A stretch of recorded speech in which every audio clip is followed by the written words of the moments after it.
Hey, what's up, and welcome back to another episode of The Straight Shooter Recruiter. My name's Emily Durham, and my goal is to help you thrive in your 9 to 5 and beyond. And don't take it from me, girl. I got the credentials. I've been a recruiter for just about 7 years. I'm a career coach. I'm a public speaker. I'm an influencer. Check out The Real. Yes, I promise this is what I do. So if you're interested in learning about how you can level up your career, take your confidence to the next level, you're in the right spot. You are definitely in the right spot. But before we jump in, please leave this podcast a rating or review. If you're watching this on YouTube, hey, get my good side. Don't forget to like, don't forget to subscribe, don't forget to leave a comment, and let's get into today's episode. The most popular question that I'm constantly asked in my DMs on Insta, on TikTok, and honestly are my most popular podcast episodes all revolve around compensation, and specifically around how you can negotiate for more money both through the interview process as well as when you already work at the company. So that's what I want to dive into a little bit more today, and I will say I think I'm legit an expert in this,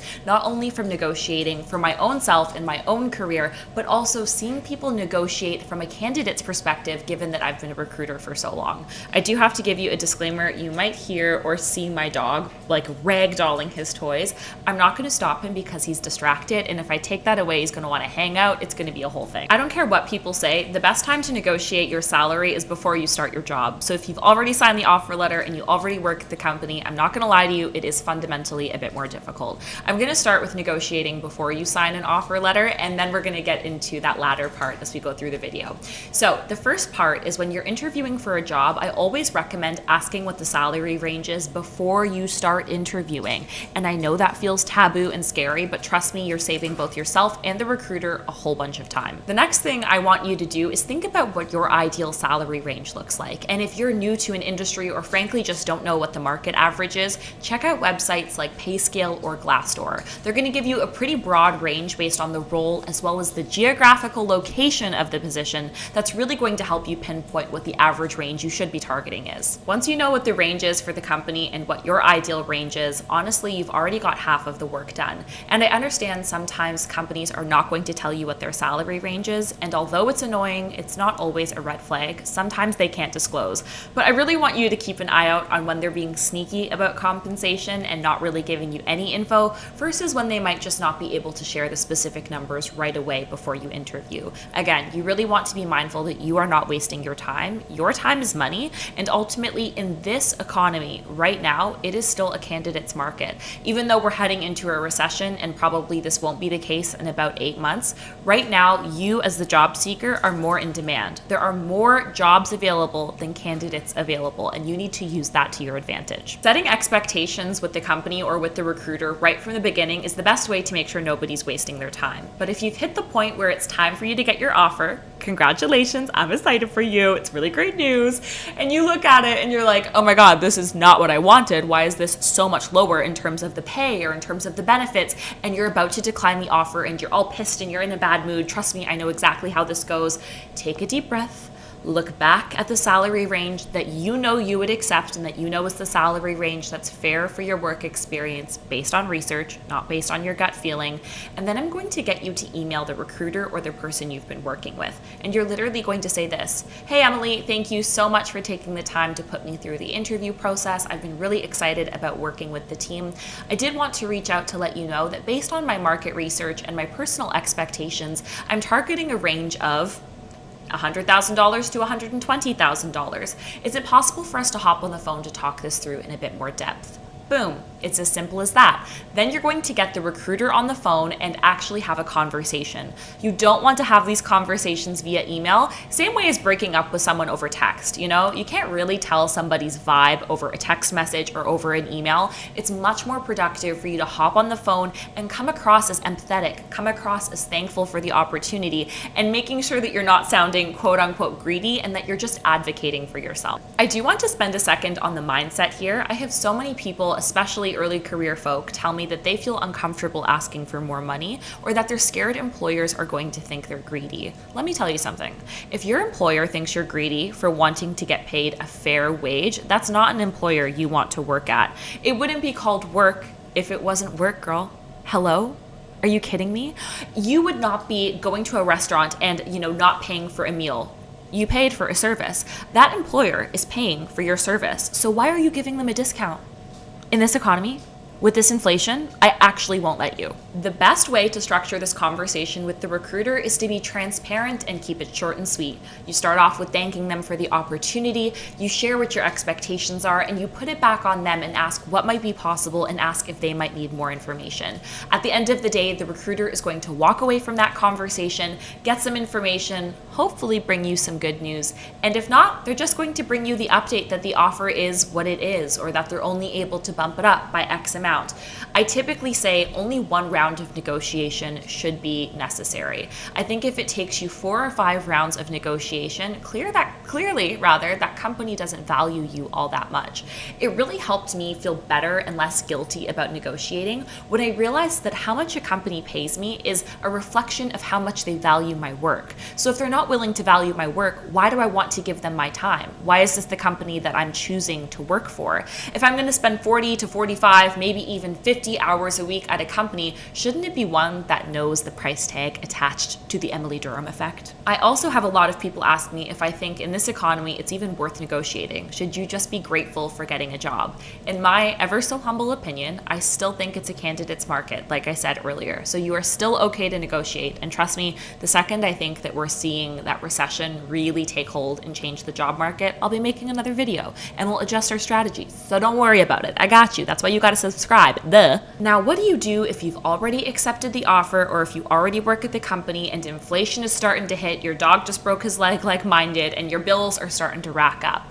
It's not too late for you to negotiate, but it is a little bit more challenging at times. So if you already work at the company, I highly recommend trying to advocate for yourself compensation-wise around your mid-year or year-end review. The reason for that is most companies have a pretty solid or standard process when it comes to giving employees raises, and it's the easiest for you and for your manager to be able to follow that standard process. Again, that typically happens at mid-year or at year-end.